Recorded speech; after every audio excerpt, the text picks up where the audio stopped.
Hi, welcome back to Realty Talk with Taylor. I feel like such a goober when I say that. Still getting used to my name, but yeah, this is episode 3. And I took a tip from Selena Gomez and I'm shooting this on my iPhone. If you don't know, probably not, you probably don't care like I do. She just released 2 new music videos and they're both ballin' and they're both shot on iPhone. And I don't love the quality of my laptop when it comes to the camera. It's kind of old, so I thought maybe this would be a better option. And if it's not, we'll see. I am holding this on a selfie stick, so if you see me like sway, that's why. It's because my wrist is getting a little weak. Maybe I should lift weights. I don't know how to do that, how to help the wrist strength, but whatever. So episode 3, I've skipped like 2.5 weeks of an episode. I was really good at it like the first 2 weeks, and I've just been so busy, and sometimes it's hard to like sit with my own thoughts and be like, what do I want to share? Like, what is relevant? And I think that the biggest thing that feels relevant to share right now is the beginnings of building a business. Yeah, what I thought real estate was before I jumped in was just finding people to buy and sell houses, and they would just somehow magically call you and be like, hey, you sell real estate, can you help me find a house?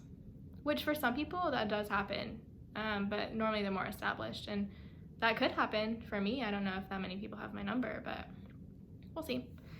And so I'm learning that the way people find out that I sell real estate is by me having to go out into the world and say, hey, I'm a real estate agent.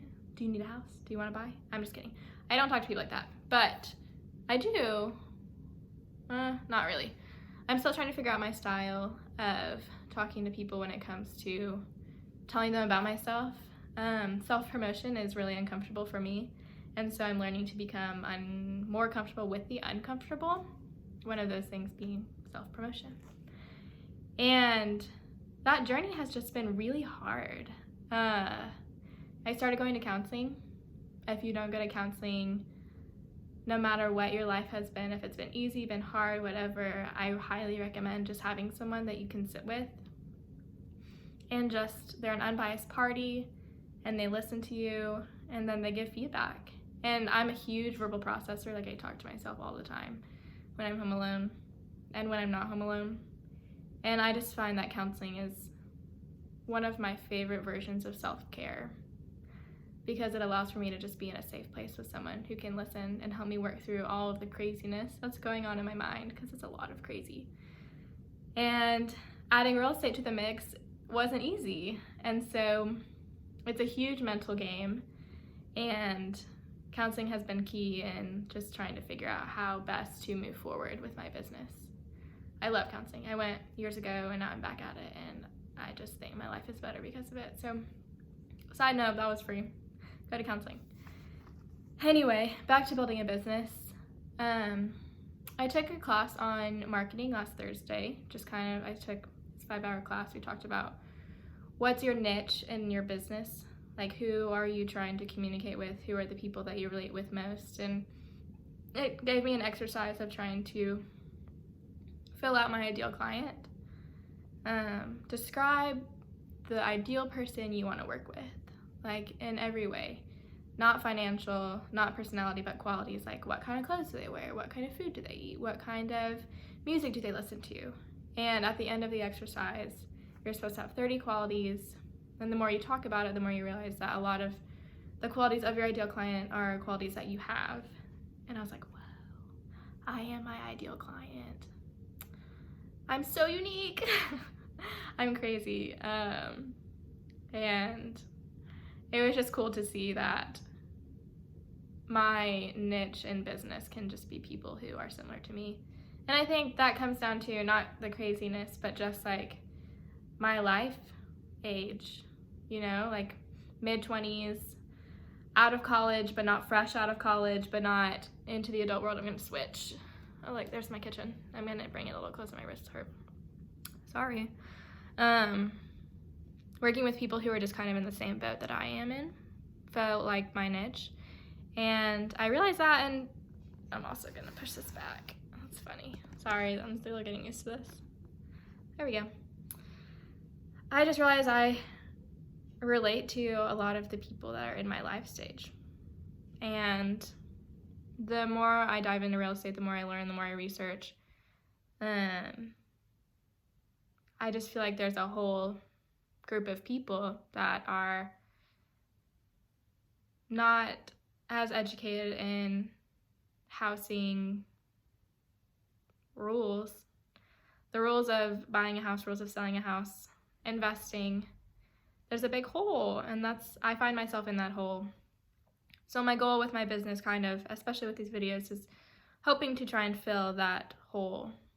And maybe you're like, there's no hole, I know all this stuff, but I'm in my mid-20s in Nashville and not knowing as much as I wish I knew about investing and money and all that jazz, I can't be the only one. So it's been cool, just like finding out ways that I want to cater my business to meet the needs of people that I feel like I can meet the needs of. Yeah. Something else that I've been struggling with is the way I talk to myself. I wanted to share this because I want to be vulnerable, and I think that that's key in just kind of representing who I am as a person, and how I'll relate to people that I meet. I really value honesty, and the honest truth about this past season has been I haven't been talking to myself very nicely. I have a lot of anxiety about starting this new journey, and part of that anxiety comes from the fact of sometimes I'll wake up and I'll tell myself, you're a failure. You are making the wrong decision. You are not doing what you need to do. You're doing something scary. It's wrong. People are going to think you're dumb, whatever. And sitting down, and my counselor had me write down the words like that I say to myself.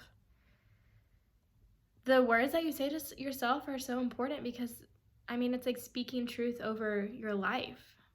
And if you're telling yourself that you're a failure and that you're being dumb and you're making a dumb decision, then the truth is you're going to believe that, because the way you talk to yourself is super important.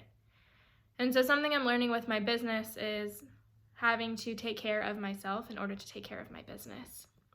This is so bouncy, I'm so sorry. And part of that is learning how to talk to myself kindly. And how to wake up in the morning and say, I'm not a failure. I made a good decision. I'm walking in faith that this will work out. Someone is going to come into my life that does want to buy a house or does want to sell a house. Someone is going to come into my life that can teach me something new, and opportunities will come. And I am just as capable as somebody else who is 10 years older than me to buy and sell a house with somebody. I don't actually want to buy a house with you. I want to help you buy a house. That was better phrasing.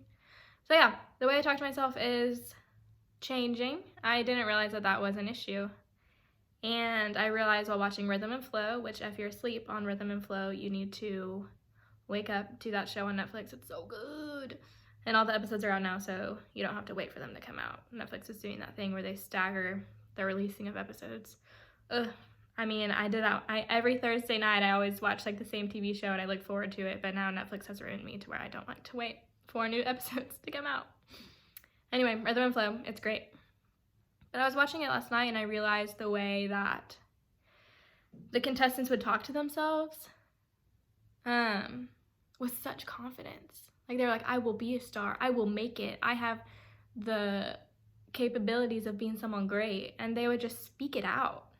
Speak out this confidence, speak out this greatness. And I was like, they're a rapper on TV and they have more confidence than I do as a girl who is just trying to sell real estate. And I say that saying that I think the music industry is hard. And so it almost real estate, not anyone, but if I set so my mind to it, I'm going to be successful. It's just going to happen. Because at some point, I do believe that people will need me. But music just seems like a way harder industry to make it in, as opposed to real estate. And the amount of confidence that man has probably is what he needs to make it in the music industry. And so taking a note out of that book, why can I not talk to myself the way that rapper talks to himself? Why am I so unkind to myself when I need to be my biggest fan? So, yeah, there's a little bit of mental health right there. I'm big into self-talk. I didn't realize I wasn't doing as great of a job with it as I wanted to be, but anyway, that's all I have to share today. Just kind of an update. I will cater my videos more towards actual information at some point, but I do enjoy sharing about my life because I think that that is important as people get to know me better and watch my vids. So, yep, I gotta be somewhere in 20 minutes and I'm gonna put pause on this. No, I'm not gonna pause. I'm actually gonna stop. And check out Selena Gomez's 2 new music videos. They're bangers. Okay, happy Thursday. Thanks for watching. Bye.